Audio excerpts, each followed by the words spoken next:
Assalamualaikum warahmatullahi wabarakatuh. Kami dari kelompok 4 ingin mempresentasikan konten 3 pada buku Witten Bentley yang berjudul Information System Development, yang beranggotakan Afif Lutfi, Syauki Radiatala, dan Muhammad Oktav Friansyah. Yang pertama, Information System Development itu adalah pengembangan sistem informasi melibatkan berbagai pihak dalam organisasi untuk menghasilkan solusi yang sesuai dengan kebutuhan bisnis. Sistem analis berperan sebagai penghubung antara pengguna dan tim teknis dengan memahami kebutuhan serta memastikan sistem memberikan manfaat bagi organisasi. Lalu dibahas the process of system development. Proses pengembangan sistem merupakan pendekatan terstruktur yang mencakup analisis, perancangan, dan implementasi untuk menghasilkan solusi yang tepat. Sekitar 70% aktivitasnya bersifat non-teknis seperti komunikasi, pemahaman kebutuhan pengguna, dan analisis masalah. Oleh karena itu diperlukan metodologi dan tahapan yang jelas agar proses berjalan terarah, terkontrol, dan menghasilkan sistem yang efektif. Selanjutnya ada CMM, yaitu kerangka kerja untuk mengukur tingkat kematangan proses pengembangan sistem dalam organisasi, mulai dari proses yang tidak terstruktur hingga yang terkelola dan terus ditingkatkan. Terdapat 5 level, yaitu initial, repeatable, define, manage, dan optimizing, yang menunjukkan bahwa semakin tinggi level semakin baik kualitas dan konsistensi sistem yang dihasilkan. Lalu life cycle versus metodologi. Life cycle mengacu pada tahapan pengembangan sistem seperti perencanaan, analisis, desain, implementasi, dan pemeliharaan, sedangkan metodologi adalah cara atau pendekatan untuk melaksanakan tahap tersebut. Selanjutnya, underlying principle for system development. Pengembangan sistem didasarkan pada prinsip-prinsip untuk memastikan proses berjalan efektif, terstruktur, dan menghasilkan sistem yang berkualitas serta sesuai dengan kebutuhan organisasi. Prinsip-prinsip ini membantu sistem lebih mudah dikembangkan, dikelola, dan disesuaikan di masa depan. Ada 10 prinsip. Yang pertama, get the system user involved. Yang kedua, use a problem solving approach. Yang ketiga, establish phases and activities. Yang keempat, document throughout development. Yang kelima, establish standard. Yang keenam, manage the process and project. Yang ketujuh, justify the system as capital investment. Yang kedelapan, don't be afraid to cancel or revise scope. Yang kesembilan, divide and conquer. Yang kesepuluh, design system for growth and change. Lalu, where do system development project come from? Proyek pengembangan sistem berasal dari problem, opportunities, dan directive. Problem merupakan kondisi yang menghambat kinerja, opportunity adalah peluang untuk meningkatkan sistem, sedangkan directive merupakan kebutuhan atau perintah dari pihak eksternalnya. Lalu the phases. Pendekatan awal pengembangan sistem menggunakan tahapan phases yang dilakukan secara berurutan seperti analisis, desain, dan implementasi. Pendekatan ini memberikan struktur yang jelas dan mudah dikontrol, namun kurang fleksibel karena sulit menyesuaikan perubahan tanpa mengulang proses dari awal.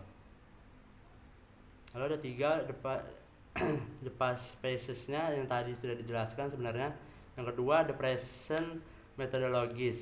Pendekatan modern menggunakan metodologis, yaitu kumpulan metode, teknik, alat, dan standar dalam pengembangan sistem.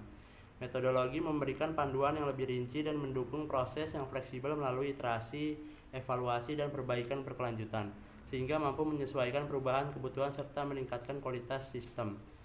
Selanjutnya, the future component and reuse. Perkembangan terbaru mengarah pada penggunaan komponen dan reuse, yaitu memanfaatkan kembali bagian sistem yang sudah ada dan telah teruji. Pendekatan ini mempercepat pengembangan, mengurangi biaya, serta menghasilkan sistem yang lebih andal dan fleksibel untuk dikembangkan di masa depan. Lalu ada FAST, Framework for the Application of System Thinking. Merupakan pendekatan pengembangan sistem yang membagi proses menjadi beberapa fase terstruktur namun tetap fleksibel. Pendekatan ini membantu memastikan pengembangan sistem berjalan sistematis, dapat dikontrol, dan mampu menyesuaikan perubahan kebutuhan. Ada fase dalam fase, ada 8. Yang pertama, scope definition. Yang kedua, problem analysis. Yang ketiga, requirement analysis. Yang keempat, logical design. Yang kelima decision analysis. Yang keenam physical design and integration. Yang ketujuh construction and testing. Yang kedelapan installation and delivery. Selanjutnya dilanjutkan oleh teman saya Radi. Kita ada pengantar metodologi FAST. Definisi FAST itu merupakan kerangka kerja fleksibel yang menyediakan struktur bagi fase-fase pengembangan sistem tanpa mengikat pada satu teknologi tertentu. Prinsip utamanya, adaptabilitas, bisa disesuaikan dengan kebutuhan proyek yang dalam skala kecil maupun besar. Lalu ada kolaborasi, melibatkan pemilik sistem, pengguna, dan analis secara intensif. Yang ketiga ada fokus solusi, mengutamakan pemecahan masalah bisnis yang konkret sebelum masuk ke aspek teknis. Lalu ada analisis masalah dan persyaratan. Analisis masalah itu mempelajari sistem lama untuk menemukan root cause, akar masalah, menggunakan kerangka PIS, performance, information, economics, control, efisiensi, service. Memastikan biaya penyelesaian masalah tidak lebih besar dari manfaat yang akan didapat. Lalu ada analisis persyaratan, yaitu mendefinisikan kebutuhan bisnis, baik fungsional dan non-fungsional. Pentingnya memisahkan apa yang dibutuhkan bisnis dari bagaimana sistem bekerja. Outputnya pernyataan persyaratan yang menjadi standar kualitas sistem. Lalu ada analisis keputusan dan kelayakan. Di sini tuh proses seleksi mengidentifikasikan berbagai kandidat solusi, membangun sendiri, membeli software jadi, atau menggunakan jasa pihak ketiga. Lalu ada analisis kelayakan, ada 5, yaitu operasional, apakah sistem akan bekerja sesuai budaya organisasi. Lalu ada teknis, apakah teknologi tersedia atau bisa dikuasai. Yang ketiga ada ekonomi, apakah return of investment menguntungkan. Yang keempat ada jadwal, apakah bisa selesai tepat waktu. Dan yang kelima ada hukum, apakah melanggar aturan atau kontrak yang ada. Ada aktivitas lintas siklus hidup. Aktivitas ini dilakukan terus-menerus di semua fase pengembangan, bukan hanya sekali. Fact finding, teknik pengumpulan data seperti wawancara, kuesioner, dan observasi lapangan. Lalu ada dokumentasi dan komunikasi, mencatat semua hasil fase dan mencatat semua hasil fase untuk mencegah kehilangan pengetahuan jika ada tim yang keluar. Ada manajemen proyek, mengawasi anggaran, sumber daya, dan timeline agar proyek tidak molor. Lalu ada analisis kelayakan berkelanjutan, pengecekan ulang kelayakan di akhir setiap fase, sering disebut juga sebagai creeping commitment. Ada strategi pengembangan, model driven dan iteratif.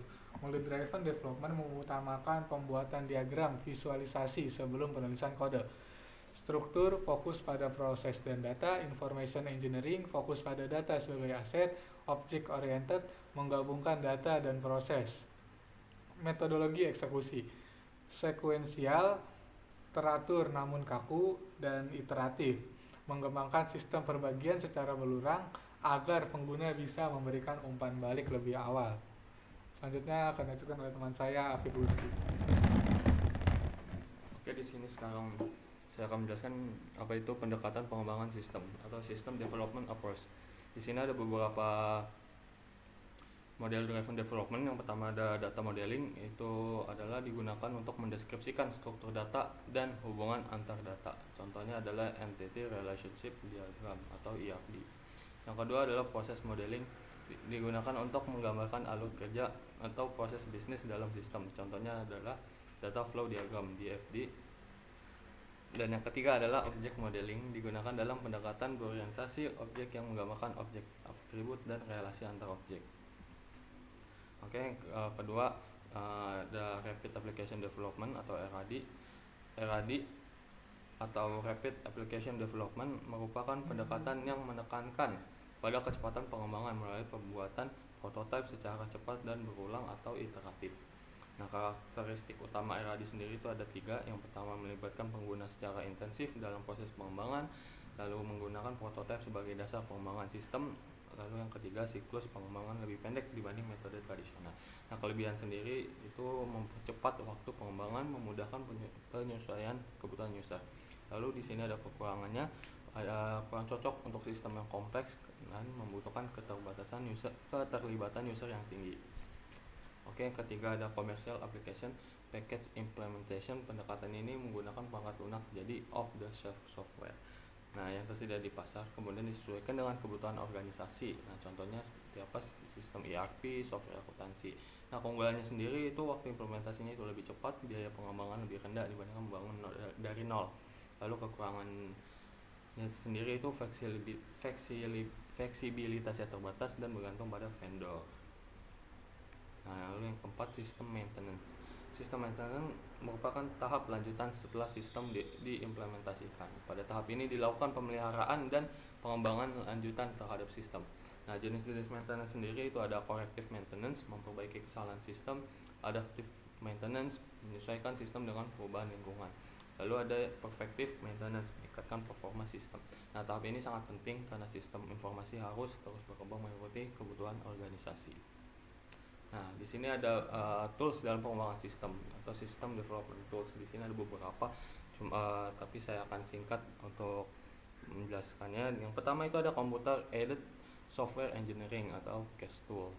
Nah, CAS tools itu sendiri adalah perangkat lunak yang digunakan untuk mengotomatisasi aktivitas dalam pengembangan sistem. Nah, seperti analisis, desain, dan dokumentasi.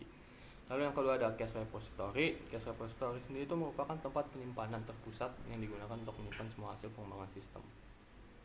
Lalu yang ketiga ada application development environment. EDIS adalah lingkungan pengembangan perangkat lunak yang menyediakan berbagai tools untuk membangun aplikasi. Lalu yang keempat ada process management tools. Tools ini digunakan untuk mendokumentasikan, mengelola, dan meningkatkan metodologi pengembangan sistem yang digunakan dalam organisasi. Nah, yang terakhir, yang kelima adalah project management tools. Project management tools ini digunakan untuk merencanakan, mengelola, dan mengendalikan proyek pengembangan sistem. Nah, untuk mungkin ini saja yang bisa saya sampaikan. Sekian, terima kasih. Assalamualaikum warahmatullahi wabarakatuh.